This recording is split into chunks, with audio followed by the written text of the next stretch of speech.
Hi everyone, it's Six. I'm here doing the edit, and about halfway through this episode, my track gets very weird. The left-right balance gets kind of screwed up, and there starts to be some static in the line, and I've done what I can to fix it, so I think it's probably not, like, grating to the ears at this point, but it is not great. So audio quality gets a little bit crappy about halfway through, and I did what I could to fix it, so it should be listenable, but it's not fantastic. I'm sorry about that. Shouldn't happen again. Just a weird quirk with the setup, I guess. Well, thanks so much. I'll enjoy the episode. I'll kick it to past me.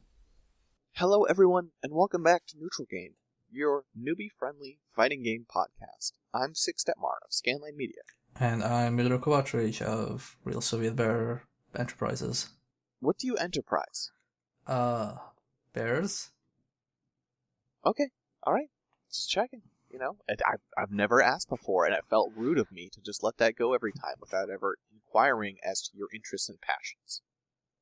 We're here this month because EVO has just ended. EVO 2018 has come and gone. Well, I say just, but obviously by the time this episode comes out, it'll have been a little while. And every time EVO comes up, it's a good time to look at what fighting games look like as a spectator experience, as an audience. Like, we spend a lot of time talking about getting good at playing fighting games and feeling comfortable and learning what works for you. But we don't spend very much time talking about the other side of it, which is there are plenty of people who just like watching fighting games, and even if you weren't purely a spectator, there are some games where you probably are. I'm never going to be a hardcore Dragon Ball FighterZ player, but I will always enjoy watching it. And the things that make a game a good spectator experience are not always the same things that make it a good playing experience. Yes. Being able to spectate a game with enough readability and understanding is something a lot of games struggle with. Generally, if it's something super big like League of Legends or Dota, you kind of rely on people who are watching, having played it at some point and understanding what's happening, even if they're not fully active in it. But with other games, where it's kind of hard to understand everything, or where you don't have the big player base consisting, the player base being primarily also your viewer base, like Overwatch, there's a lot of struggle understanding how to make spectator tools or how to make it more spectator friendly. Like I'm mentioning Overwatch because they have a big tournament and big league going, and they invested a lot of updates into actually improving the spectator experience. Mm-hmm. And yet I still don't think it's very good. It's very hard to keep track of things, yes. That's partially just an FPS problem. It's a genre that has a lot of trouble with it. But fighting games can be a really good fighting game, or spectating experience. Or they can be kind of bad, and it kind of comes down to a lot of different elements. I think a lot of them, like, first and foremost, you have to talk about the elements of the game's design, right? You talk about, like, especially presentation of the game, like the way the game is presented in its graphics, sound design, and its UI. It's kind of it's the first thing that people notice, and it is the first step towards people, like, clicking with the game or not. Yeah, you think that fighting games would just naturally transition into a very easy to follow viewer sport, but because you mostly have boxing, you have MMA, you have real life fighting tournaments which people are able to follow. But in a lot of cases, what you know about, like, say, fighting boxing, like, boxing goes on until, the bell rings or until one person is no longer standing. So you have, like, very simple things to follow, and you can see, oh, was that hit hard or was it not hard? Whereas, because you're abstracting stuff in fighting games, you don't necessarily know whether a move was a good move, whether doing a longer combo is a good thing or a bad thing, because it varies from game to game, and you just have a lot of things that aren't as intuitive. Mm-hmm. And I think a lot of that comes down to readability, right? Like, I've talked to people who I have one friend in particular who, like, as a playing experience, actively loathes fighting games. They hate fighting games. But they really enjoy watching EVO, and specifically Street Fighter V, because it's a really good spectator experience. And Street Fighter especially manages to boil things down in such a way, like, say what you will about Street Fighter, and I have on this podcast. But Street Fighter V and almost every iteration of Street Fighter is like a really clear, like, one-on-one context. It's really easy to tell, like, okay, here's footsies, sort of like people dancing back and forth outside of each other's range.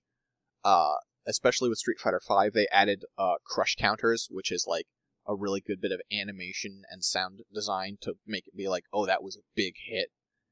And like everything about Street Fighter's design makes it really easy to tell like who's winning and how much something matters. Yeah, because the only real quote-unquote extra elements that Street Fighter has are the super meter and the V meter. And if you can kind of understand that the super meter is your credit for a big attack, which I think a lot of people can understand, you can for most part ignore the V meter, because that one manifests more on the character. Like if somebody activates their V skill, you see their character flashing, or you see them doing more powerful moves, but you don't necessarily need to understand how long that lasts, how powerful that is. You just know, oh, okay, he's doing something special right now. So like from a viewer perspective, it's not as important, and you can kind of live without it. I guess some stuff that might be lost is if you do a super and you miss it, like how damaging that actually is, unless you're really into the game. But in general, Street Fighter does a good job of distilling it to very few elements, and from what I haven't played Street Fighter V in a while, but I watched, in preparation for this, I watched the Grand Finals again, and I noticed how very exaggerated the moves are in a very good way, because it's very clear what hits when, why it hit, or how somebody avoided a hit. Mm-hmm. Yeah, it's very easy to follow in that way. So there's that element. I think one of the other things that makes a good, like, there's sort of another approach, and you can combine these two, but often there's not a lot of overlap between that and the spectacle way of approaching people, which is the same reason, like, spectacle is the reason that Marvel vs. Capcom was popular every year and went to EVO. It wasn't very readable. It was really hard as an outsider to tell what was happening in a match, but it was just so flashy and ridiculous that it was kind of hard to look away. And so there's an element of that as well, just like how exciting, like, you know, a good super animation looking really cool, and just sort of like the, you know, the flash and boom of an average match can be really enticing to a standard viewer. Yeah, Tekken 7 makes good use of that, because I actually, when I was playing, I didn't notice it much, but when watching the game, if you're paying attention, you can actually see how well they use camera angles, like those sharp camera changes for a moment, like if you hit somebody against a wall, or if you do a specific attack, or when you do a super, or even the, you know, slow-mo close finish thing. And it's not a particularly flashy game. The effects on the hits are very low-key compared to, you know, other contemporary fighting games, but those camera angles really make it more exciting. Mm-hmm. Yeah, they really sell the action, and they help spectators sort of buy into the action, because, you know, with the camera work, they're really showing you what matters, what's important, and helping you feel the tension and hype of a match in a way that's really effective. I think Dragon Ball FighterZ and Guilty Gear also do this with their use of camera angles sometimes. Guilty Gear doesn't do it as much as Dragon Ball does, where it's like if you get a dragon rush off, which is their throw, like the camera zooms in as you do like the flurry of punches, and then swings behind the character who won's back as they uppercut them into the sky, and it's very dynamic in that way, and that's to go along with just the standard spectacle of Dragon Ball FighterZ, where there are giant beams and shit everywhere, which of course is exciting and just fun to watch. It's interesting to compare the two, because how Dragon Ball uses camera angles is more often in anticipation, So when, like you said, when you do a super move or when you do a teleport or things like that, but most of them are basically, oh, here's like a big move happening, and then if that move misses or is blocked, it's like a bit of a downer. Like it has stuff that's a camera angle if you do hit somebody, but Tekken is kind of the opposite, where most of the camera angle shifts are when something has already happened, like when you hit somebody against a wall, when you hit them with a specific move and they fly to the side, and it only really has the super move as the big anticipation. That's a good point. So with Dragon Ball, it's kind of like like a hold your breath moment. Like this could go, this is tense. This could go either way. Yeah. And with Tekken, the camera angle shift is the payoff. Yeah, it's the payoff, so it sells the action more. And I think in Tekken it's only the supers and the dramatic slowdown that aren't guaranteed to be a thing. And it only really suffers with the super because in general, if you see a tournament and somebody does a super, in 80% of the cases, the commentators already know, oh, that's gonna be blocked or that's gonna miss. Like, it's very rare that you have like, oh, is that gonna hit? Mm-hmm. Yeah. And the other factor I think that especially hurts a lot of games that I love a lot is the concept of insider mechanics, which is there's probably a better phrase for this. That's just the one that I came up with, but it's like having systems and features in the game that if you're just watching, you will never figure out on your own. Basically, you will only figure out if someone explains them to you or if you play the game. And the best example of this is almost every character-specific feature in BlazBlue. It's not even just character-specific features. It's just by default, the global meters are very ridiculous. Whenever I explain, let's just explain like regular BlazBlue, for example. You have the overdrive meter, which whose duration depends on how little health you have, which can also be used as a burst, which also freezes the timer. Then you have a super meter, and the super meter can be used for supers, guard breaks, or character-specific things. And then you have an additional special meter, which varies per character. And then you have the barrier meter, which is used for pushback and negating chip damage.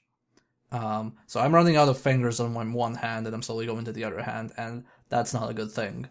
Right. And then on top of that, one thing I've noticed that happens in Arc System Works games that doesn't happen as much in other fighting games is, oh, did that hit? Or, oh, will that hit? And because even though like Street Fighter uses invulnerability frames, games like BlazBlue or BlazBlue Cross Tag have so many weird invulnerability frames that sometimes when an interaction happens, you're not really sure what's going to happen. And then if something misses, even though it looked like it should have hit, you're just left confused. Like, why didn't that connect?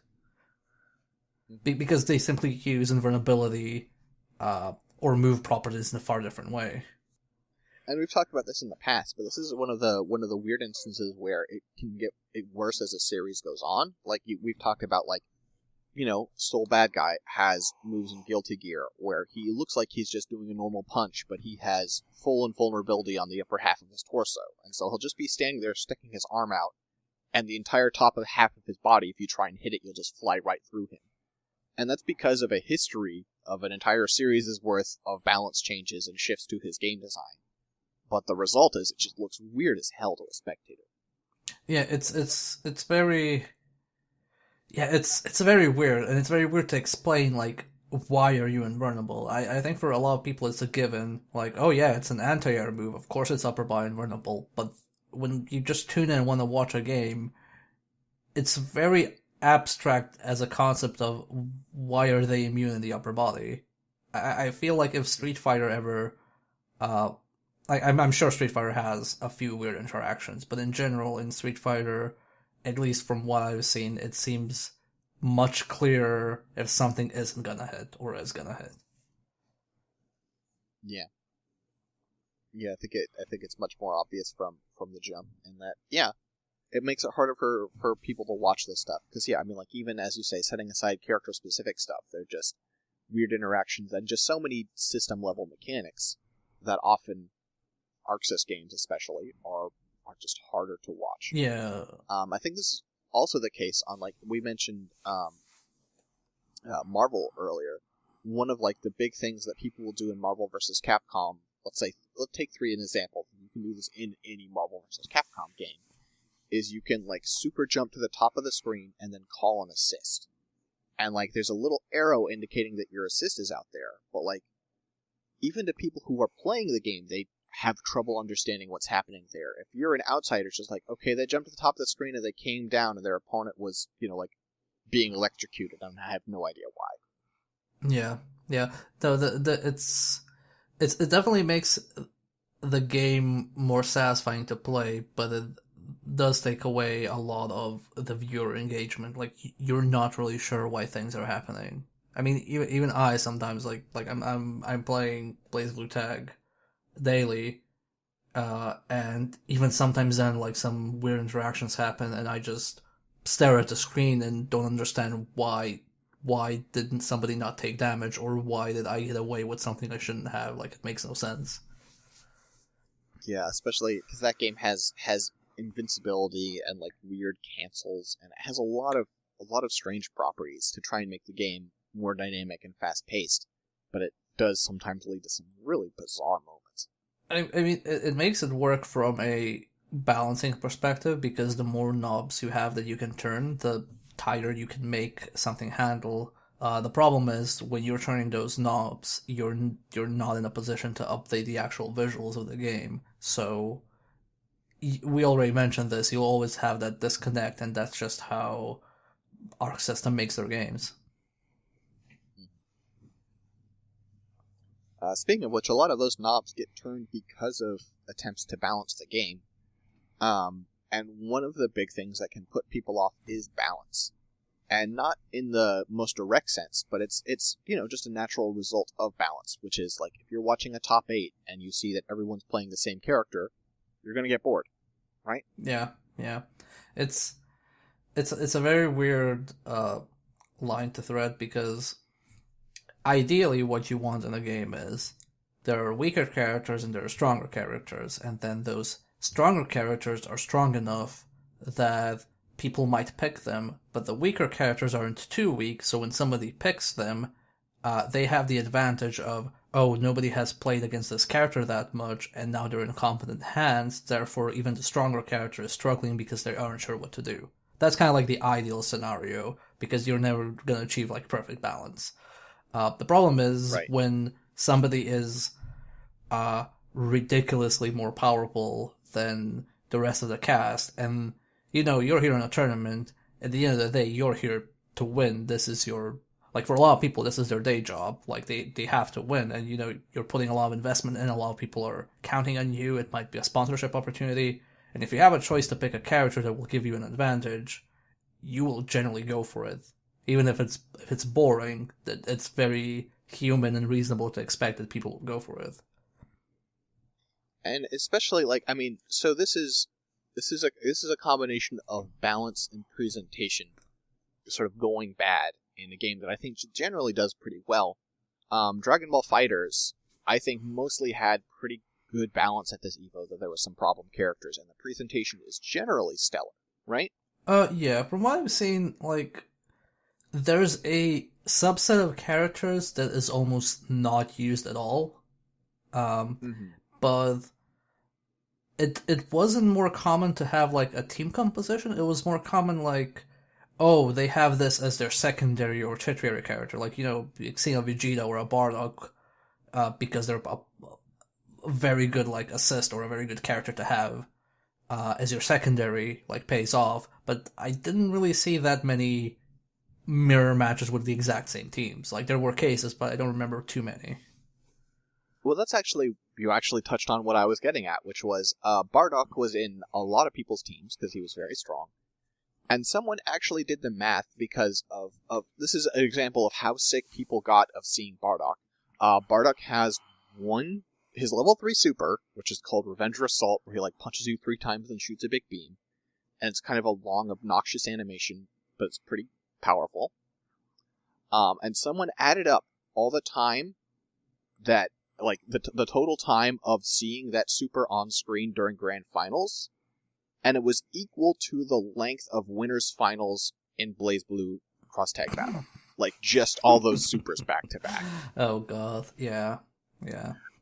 And that's a sign that you have, one, a presentation problem to an extent, like that super takes too long, and two, that there's a bit of a balance problem because that character is so prevalent. So like, there are, even in games that generally do it well, there are some little standouts, and like that number, like BlazBlue cross tag battle matches go really fast. That number is not necessarily that bad if you really look at it. The problem is more that someone was inspired to do that math because they were so exhausted. Yeah, I mean, yeah, Dragon Ball Z's balance, like I said, is like you have a bunch of characters that are never used, and then you have a bunch of characters that are almost always used in a team, and then it's just like this middle segment of people pick stuff per preference or strategy or whatever. So it's not as bad as it can be, but if it was a 1v1 fighting game, it would probably be extremely bad. Yeah, I agree. Yeah. Also, speaking of balance, I just wanna advise all future game developers of fighting games: if you want to make a strong character, you should get Norio Wakamoto to voice that character, because Cell, Bison, and Johnny, who are all voiced by him, performed extremely well on Evo. It does seem to be statistically the thing that makes a character strong is Norio Wakamoto, which makes sense. You could see his voice carrying you that extra distance. Yes. This is not the only time we'll talk about Norio Wakamoto, in fact, in this podcast. I mean, I had something planned. I mean, we will talk about him on every episode if I can find an excuse. But anyway. He's pretty great. Yeah. And the other thing, more than just character variety, is also variety of playstyles. Because, like, just because you have two Ryus doesn't mean they have to play the exact same way. So, like, if you don't have the character variety, you can at least have a variety of styles to play that character. If you have both, that's great, but that's often difficult to achieve. Yeah, I'm trying to think of. I guess in the grand finals of Dragon Ball, we did have two Bardoks, but I guess in the grand finals you could see how Goichi was a bit more structured with a bit more like fixed strategy, and how Sonic Fox was a bit more messy in terms of like playing it like wild and loose and reactionary. Mm-hmm. So yeah, it's good if you can have that. I guess the problem is if you have a situation where a specific character is so prevalent, what will likely happen is it's not just that character being prevalent, it's specific strategies with that character being prevalent. Like it's very rare for a character to be strong and then having, a bunch of options. It's more like he is strong because there isn't a very effective way to play him. Yeah, that's very often the case. I agree. The other thing, though, is we can't, as spectator experience is a lot dependent on the design of the game, but you can't put it all on the game itself. A lot of it also comes down to the community. And one of the biggest factors that I feel like gets neglected often is how important it is to have good commentary. Yes, because a lot of the people who do commentary in the fighting games community are usually players of that game, just because because you need to be informed about the game, but also because a lot of people advanced into that role from regular players. But it also means that depending on how mature a game or an individual scene is often reflected in the actual commentary. So, regardless of what I think of, for example, Street Fighter commentating has been for a while much more professional and, like, let's say mainstream presentable than, I don't know, like BlazBlue commentary, for example. Mm-hmm. Yeah, and it's just like the Street Fighter commentary at EVO especially is consistently just like crisp, professional. It uses like it talks with like clearly the commentators are talking with knowledge. They're not dumbing themselves down, but they're also talking in a way where it's approachable. I mean, it's hard to beat like Seth Killian as far as taking the advanced and making it seem understandable. That man is an incredible commentator. And so the result is that Street Fighter, like, you always, like, those finals especially, you always feel like you understand what's happening, even if you don't know the game. And it just feels like it's really good at buying you into the situation and you're not just caught up in the emotion, you're actually starting to see, like, oh, I see, like, they're explaining not the specific moves, but they're explaining what this character is trying to do, and I see it. Yes, they have the advantage of Street Fighter being a smidge slower than some other fighting games, but they do a good job of explaining why something happened, and finding a good moment to actually explain it. They're not going to go and explain stuff while there's a very high-stakes action happening. They'll explain it either during a combo that they're sure is not going to kill or isn't going to get dropped, or between rounds, or during low-intensity moments. They did a really good job of asserting when they should comment on what's happening and when they should comment on what had just happened. And another way you can go about it, like a pretty different... You mentioned how Street Fighter has the advantage of being naturally more slow, so it's more possible to do that kind of digestible, understandable commentary. Dragon Ball FighterZ does not have that advantage. Dragon Ball FighterZ is very fast, and it's pretty hard to do commentary where you're just explaining what's happening and making the player base understand. And so, like, the best Dragon Ball commentators have understood that that's not their objective, really. They try and make it at least, they try and help you understand to an extent. But a big part of what good Dragon Ball FighterZ commentary is an evolution of that Marvel style, where you're just trying to be friendly and make everything really exciting and hype. Getting back to Norio Wakamoto, you got the most, like, crowd participation in Dragon Ball, because in top 8, anytime there was a Cell doing an intro, with that Norio Wakamoto, like, power-ups, like, battle cry, the commentators always got the crowd to roar along, and it was incredible. Yes, it was always so charming and funny, and I loved it. I'm almost disappointed that the commentary in Dragon Ball isn't like an anime, because of the subject matter and because of how the finals went out. But yeah, like, the game is so fast that you just kind of have to amplify how people are feeling, or basically try and participate with the crowd and feel the same way they do, because, like you said, it is so fast and there are so many things happening at any given moment, especially with the assists. Mm-hmm. So the commentary really leans into, like, the emotion and energy of the fight more than the specifics, and I think it's really effective. But even at EVO, it's not all happy stories as far as commentary goes. Even at EVO, we get some examples of commentary falling short. And I'll start off with the less egregious example, in my opinion. The Guilty Gear commentary, at, like, this is not the sort of thing that I would even think that much about if I didn't regularly watch EVO with people who don't play fighting games. If I was just, like, year after year watching by myself, I'd probably think the Guilty Gear commentary was fine. Because the people are fairly friendly and they understand the game, and they're doing a decent job of describing what's happening. But if you take even a second in the same room with someone who doesn't play these games, it's like they're using so much jargon that most of their commentary is incoherent. Like, when, like, there's this big dramatic moment happening on screen, and the commentator's going, oh, here comes the 6P counter hit, your friend is like, what the fuck is he talking about? Yeah.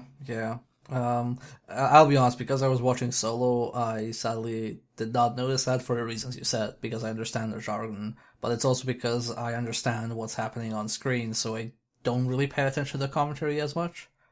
But that is true. Like calling something 6P or things like that, anti-air seems like a much more friendlier term, even if that also is a technical term. He's gonna YRC the grinder, Mio. Yeah. Just like, it's nonsense. I sympathize with them because the problem with Guilty Gear is a lot of that terminology is tied to very crucial systems, like a failed YRC or Yellow Roman Cancel or a successful one can sometimes make or break a match. Totally. And it's just like because a lot of those matches come down to actually using those systems correctly, and in a lot of cases, again, if you're just a viewer and somebody wins because of a YRC, you'll just see somebody move from one move to another, and you won't really understand the significance of that play. So it's very problematic. Like, how do you convey to people that this very technical thing and very game specific thing was something that decided around? It's funny because I think the best example the most effective Guilty Gear commentary I think I've ever seen is so situational, but basically it was a Chip versus Slayer, and like the first 3 seconds of the game, there was a clash that led into Danger Time, and one commentator just started saying "Danger Time, Danger Time, Danger Time," while the other person in the background was just having a breakdown.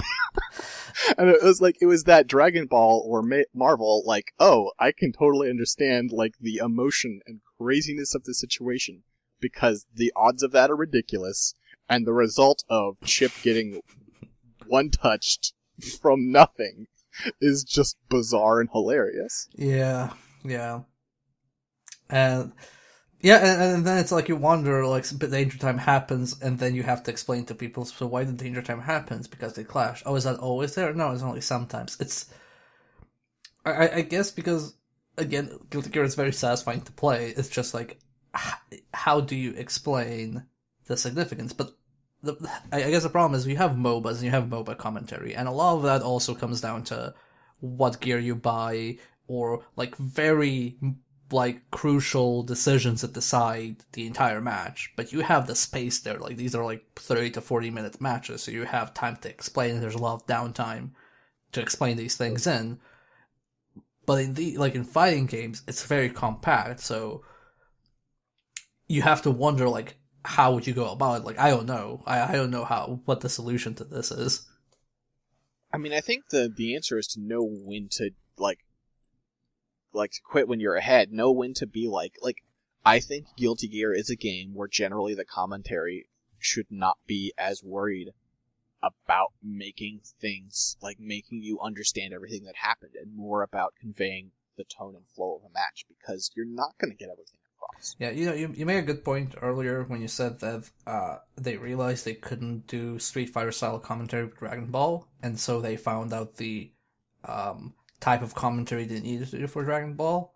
And I think rather than having best practices of how to do commentary in general, aside from obvious things, it should be more how do you do commentary for this particular game? Because even though everything's a fighting game, it has a different pacing and different moments where you can put in different types of information. It almost feels like the way that the WWE has, host / commentator guides of what you should say and what you shouldn't say and when to say things. It almost feels like you should have this little Bible for each game in particular on EVO on how you should go about commentating and just some guidelines about it.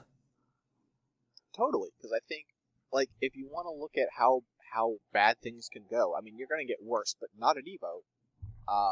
The Smash Melee commentary was terrible.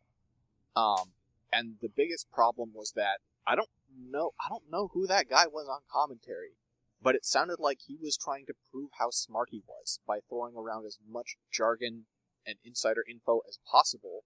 And as a person who's watched Pro Smash for a while, most of the time I couldn't understand what the hell he was talking about. It seemed like he was trying to show off rather than provide information, and it was terrible.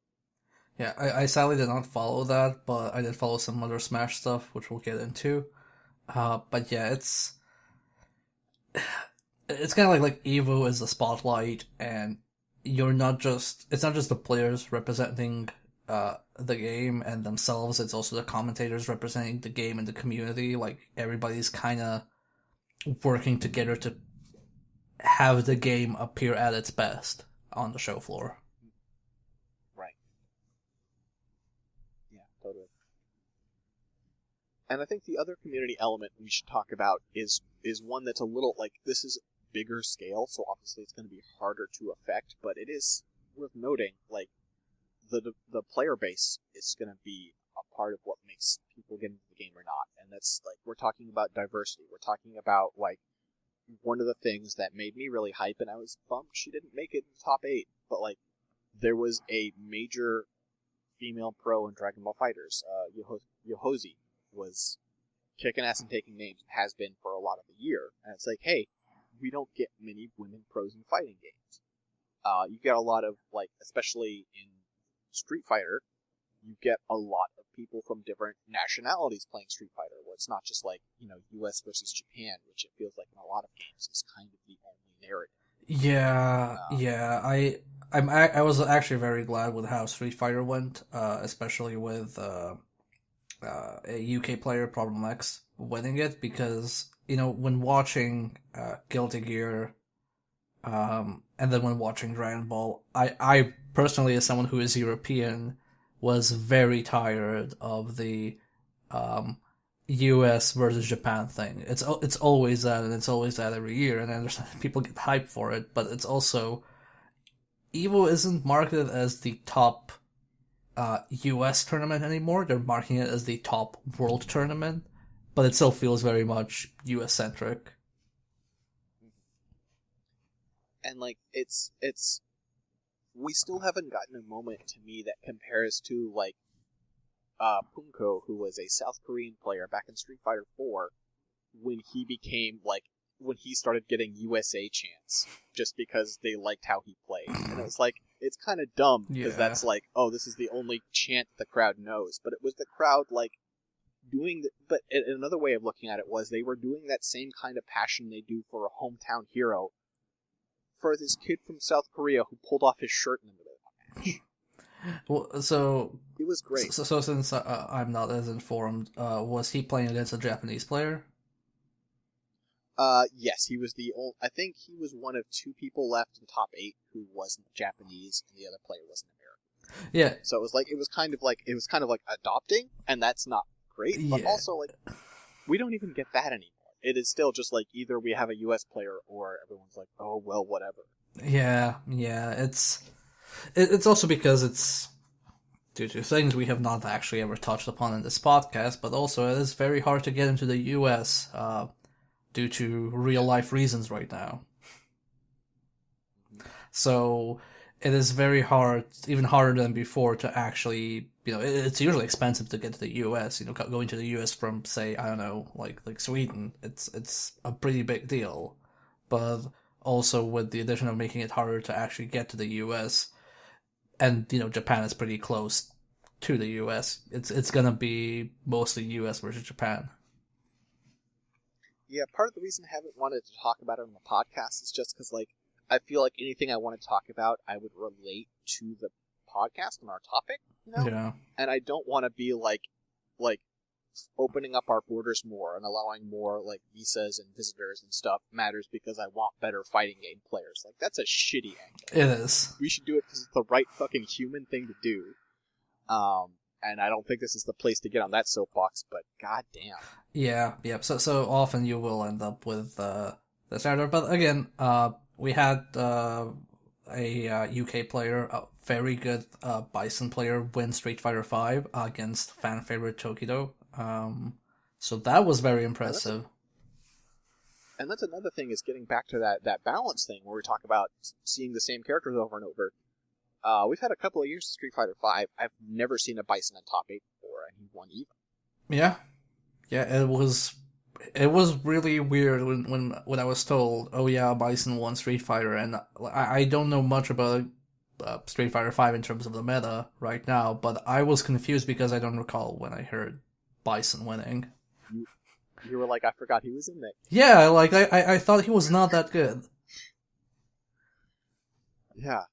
No, his dash through is pretty good, but the rest of him never seemed that good to me. But man, Problem X certainly made him look fucking impressive.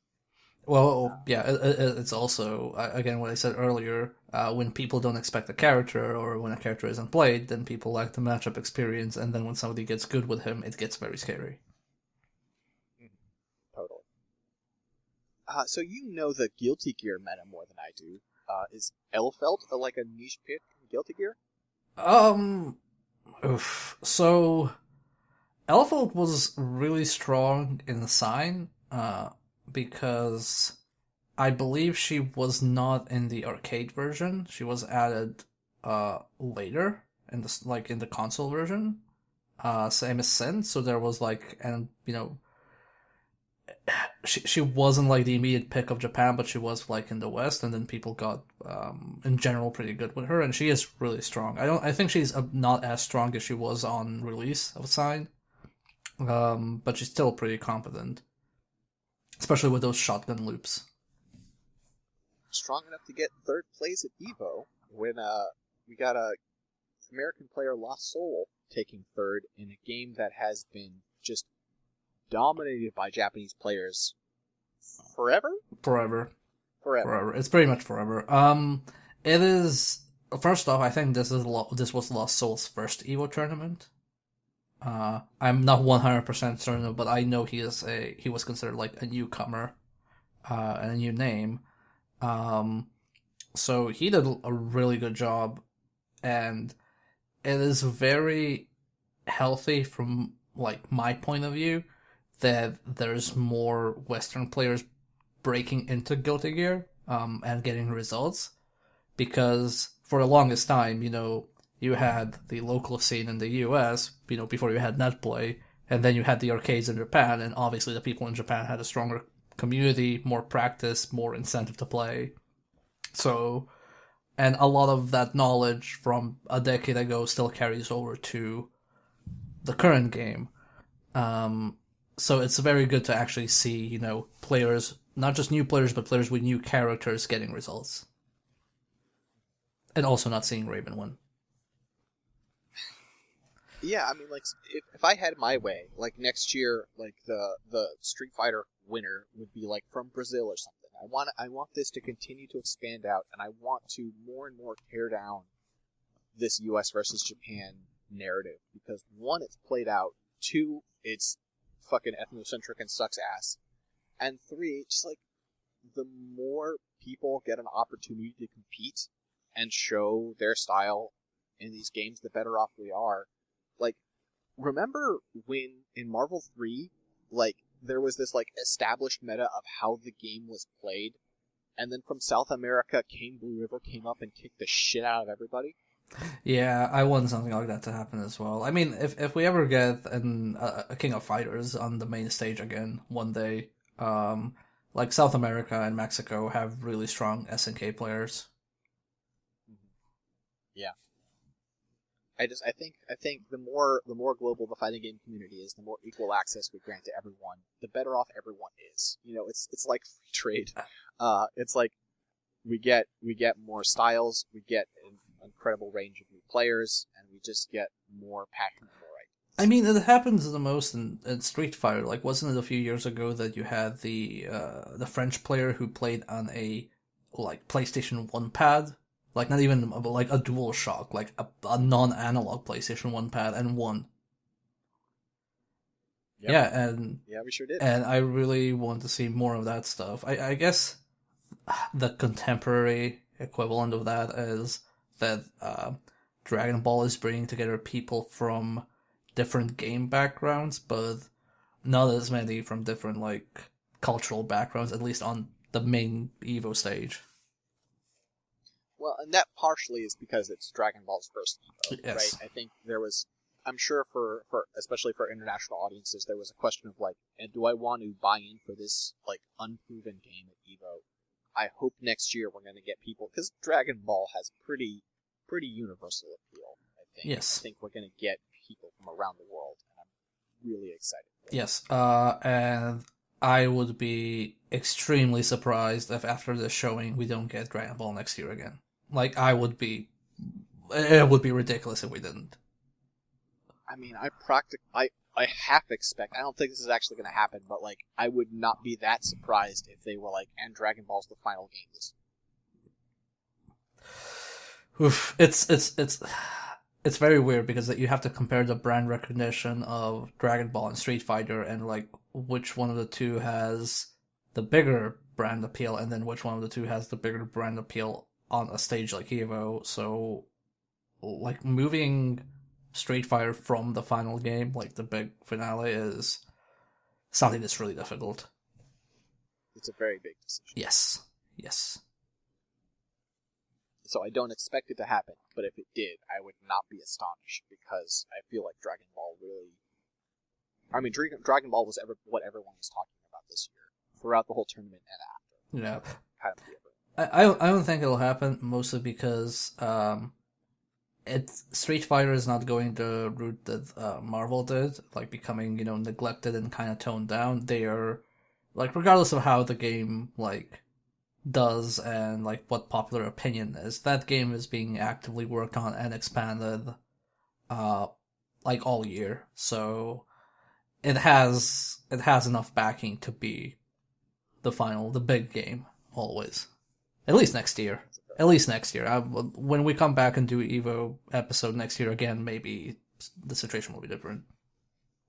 Maybe. But we have been pretty general talking about the experience of fighting games, as a spectator. We haven't touched on really that many Evo moments. And I think there are we should touch on two big moments that people are talking about from Evo this year that we would be remiss not to discuss. Yeah. I'll let you pick which tone you want to end the podcast with. I mean,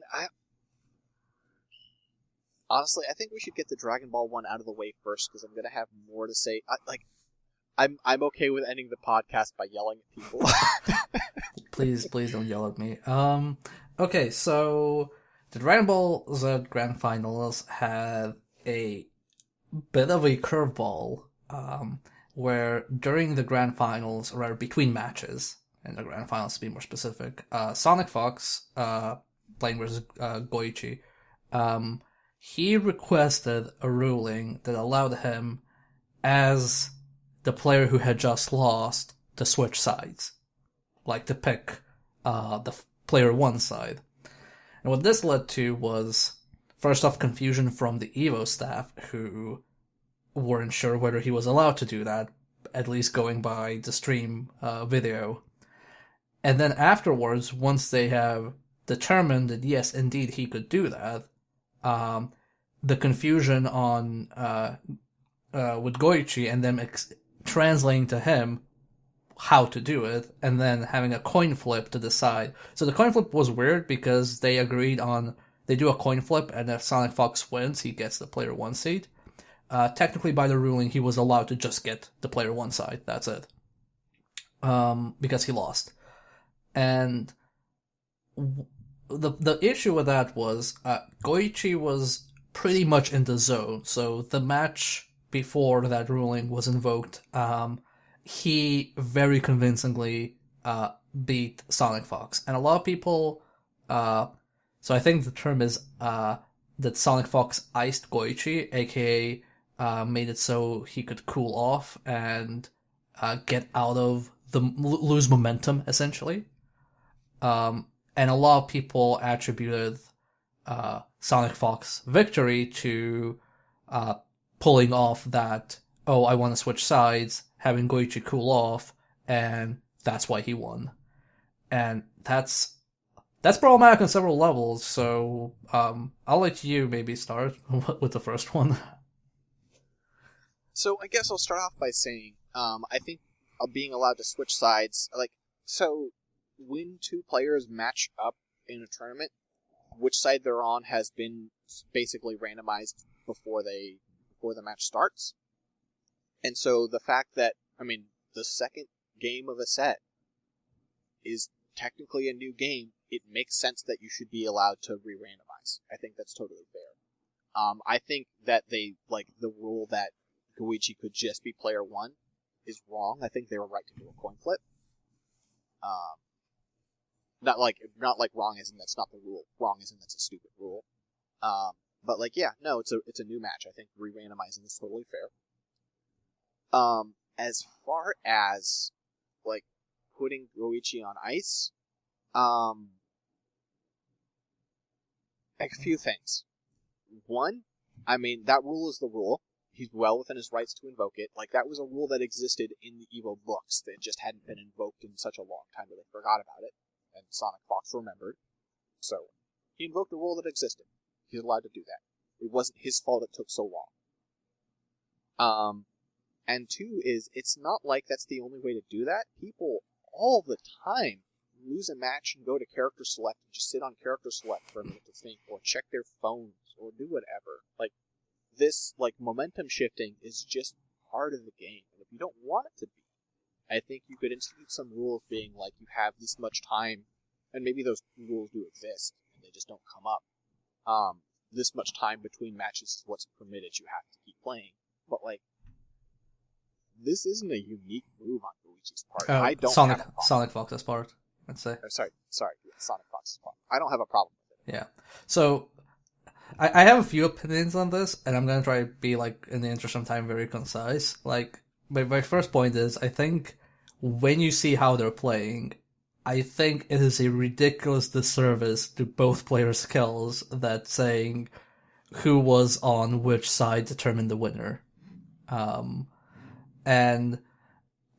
Maybe, like, Sonic Fox, like, plays better on player one side. Like, let's say that hypothetically he said he switched sides just because he prefers playing on side one and he plays better. And I've only heard of that being, like, true in Tekken because the way Tekken is structured. But anyway, this is psychological. Yeah, it's a psychological thing. Yeah, but even if he does play better there, because if you want a perfect comparison of two player skills in a game, reaching ideal conditions of those skills is pretty much impossible. Like, let's say if you want to determine who is quote-unquote objectively the better player, you would have to have something like 100 matches played, and both players need to have been playing in their ideal conditions, so well-rested, not jet lag, in a familiar environment, without, anxiety or crowd pressure. And then if somebody plays better under pressure, then you need to make sure that they have their ideal conditions so that they're put under pressure. So you will never actually get into a situation where you can determine objectively who is better and who is not, and that's why tournaments are structured with a common agreed upon rule set. And this is part of that commonly agreed upon rule set. Like, you can't really cherry pick, oh, well, this rule is, like, dumb, he can't use that, and this rule is okay, he can use that, because it's a tournament, you have to agree on something, otherwise you will never actually determine a winner. Like, it's not feasible. If we could do perfect theoretical vacuum conditions, then Flo would win every turn. He does not. Yes. So it's like fighting games is not just raw skill. If winning was just raw skill, that would be, that would be great. Like, I would love that, but it's also a lot of, like, having nerves, being able to handle the pressure. Like, if you look at the Guilty Gear matches, like, in the top 8, and you saw how well Lost Soul was playing, and then when the camera panned to his hands, he was shaking, he was shivering, like, you were wondering how he was even holding those controls. And there's a lot of pressure there, and part of winning a tournament is also being able to handle that pressure, being able to handle curveballs and all sorts of things. So I think, like, this victory was all legit, and I think the reason why we wanted to cover this, before we started recording, we talked a bit about whether we should cover this or not. The reason why we want to cover this is, as someone who is getting into fighting games, this is a very easy way to deceive yourself in what is a proper and improper way to play, and you will very quickly find yourself outvoiced in that regard, and I think that you will also hinder yourself to advance as a player, because, again, being a good player isn't just skill, it's about having nerves, it's about being able to handle change rapidly, it's about being able to play within imposed conditions and imposed formats. Yeah, completely agree. Let's move on to the bummer. Yes. So Smash 4 Grand Finals ended up being a Bayonetta player versus a Bayonetta player. And because of this, because the Smash 4 community has a big beef with Bayonetta and how they consider her to be like broken, overpowered, and feel that she should be banned from tournaments. A lot of them, not universal, obviously. They started like booing, and like some people walked out and were basically protesting the fact that the final was happening. And in response, the players protested their protest and started screwing around in the middle of the match until such a point that a tournament organizer had to walk up and say, like, fucking knock it off and play. Yeah, you're actually not by the rules allowed to stall. Yes. Oof. Do you want to get something off your chest first, then? So, everyone here is a piece of garbage. I mean, not the tournament organizer. You're good. But, like, okay, so first off, whether or not you think something should be banned, it wasn't. Shut the fuck up, sit down, and watch the game. Like, I'm sorry, this is your grand finals, those are your winners, you have to, like, you don't have to watch. If you want to leave, that's fine, but, like, if you want to boo them for playing the game, get out. This is money for them. This is possibly their rent. Of course they're going to play the best character they can. Don't be ridiculous. And number two is, for the players, like, you're professionals. This is amateur hour. Like, the crowd boos you so you decide to fuck around? Like, that's pathetic. I would consider suspending them from pro play for a while as punishment for this incredibly unprofessional behavior. Everyone looks like a jackass. Yeah. So I agree with you. Maybe not as articulate, so to say, but no, I think like for going back to what we mentioned, the game is not just represented by the developer and the commentators; it's represented by the players and by the community watching. And I think the people watching Smash, even let's say, I'm not gonna claim I know whether this is the case or not, but let's say hypothetically, Bayonetta is objectively broken, and her existence in the game is objectively damaging towards the game. Problem is, I personally believe that kind of protest and that kind of display of behavior is more damaging to that game and the perception of other people towards that community than having a mirror match final with the top tier character is. Like people, yeah, like your reaction to having like two Bayonettas will be like, oh, okay, two Bayonettas, I guess this is the strongest character in the game or something, or a most popular one. The reaction to like having people boo the grand finals of the game they came to support, that reaction is going to be more like, wow, what a bunch of, assholes. As for the actual players, I can understand where they're coming from in a way. Like, you've like went through hell to get to the grand finals, and then all the other players are booing you. Like, that's not what you did for. And I can understand the desire to spite, but also, again, you're representing your game on the main stage at EVO. You have to not give in to those kind of urges. Like, that's not behavior you should show off. And I think it's very understated. I guess it's because these incidents on the main stage in the grand finals don't happen that often, because people don't generally cause a scene. But there is this kind of expectation, and like actual like deserved expectation, that you should behave on the main stage and not do shifty shit like that. Like my takeaway from this is, oh, I will probably play Smash with my friends, and I will like the opinion I had of the Smash community, whatever it may have been, is now much lower because of this. Yeah. And I do want to be like, I don't think we need to have a full conversation about it, but for whoever's listening, if you're a Smash fan, I'm one of the people who thinks Bayonetta should be banned. I actually agree on that point. That doesn't excuse any of this. Yeah, that's the thing. That's why I said, like if she is truly broken, if we're talking like Akuma Street Fighter levels of broken, like, yeah, sure, like she should probably be banned, but this is not the venue to do it, because I think what a lot of Smash players are used to is, at least this is my perception, correct me if I'm wrong, but there's a lot of like smaller local tournaments that have their own rule sets, and because Evo is kind of this massive common ground, what would probably be the better solution is, hey, after this Evo ends, hey, can we talk to the Evo organizers and can we discuss how to handle these kind of situations in the future, because nobody likes to see, a mirror match like this and a dominant character pick like this. And that's kind of an argument that people will listen to. Like, I think if somebody said, like, yeah, this is like damaging the game, they will go, okay, yeah, let's not use it. But if you're booing and, like, being immature like that, you might still get what you want, but you might also be ignored and not taken seriously. Yeah, I mean, like, games have lost their Evo spots from this. Oh, yeah.